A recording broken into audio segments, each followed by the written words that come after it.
Chapter 23.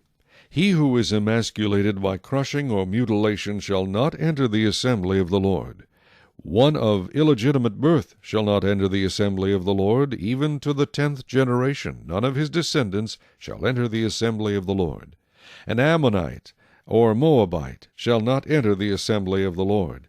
Even to the 10th generation none of his descendants shall enter the assembly of the Lord forever, because they did not meet you with bread and water on the road when you came out of Egypt, and because they hired against you Balaam the son of Beor from Pethor of Mesopotamia to curse you. Nevertheless the Lord your God would not listen to Balaam, but the Lord your God turned the curse into a blessing for you, because the Lord your God loves you. You shall not seek their peace nor their prosperity all your days forever. You shall not abhor an Edomite, for he is your brother. You shall not abhor an Egyptian, because you were an alien in his land. The children of the 3rd generation born to them may enter the assembly of the Lord.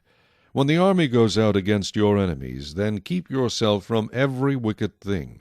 If there is any man among you who becomes unclean by some occurrence in the night, then he shall go outside the camp. He shall not come inside the camp.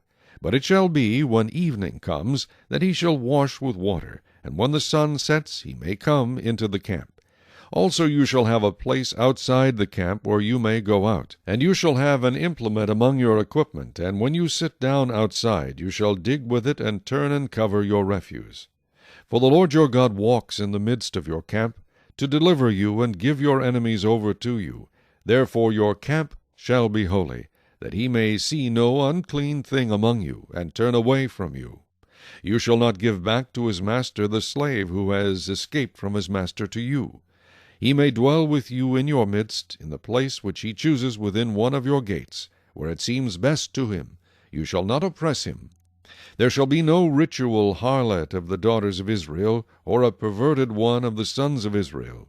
You shall not bring the wages of a harlot or the price of a dog to the house of the Lord your God for any vowed offering, for both of these are an abomination to the Lord your God.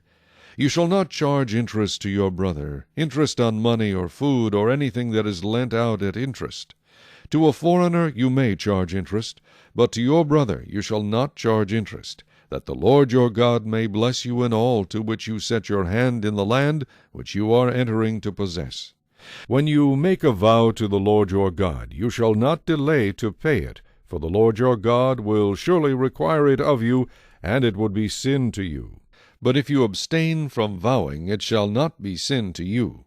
That which has gone from your lips you shall keep and perform, for you voluntarily vowed to the Lord your God what you have promised with your mouth. When you come into your neighbor's vineyard, you may eat your fill of grapes at your pleasure, but you shall not put any in your container. When you come into your neighbor's standing grain, you may pluck the heads with your hand, but you shall not use a sickle on your neighbor's standing grain.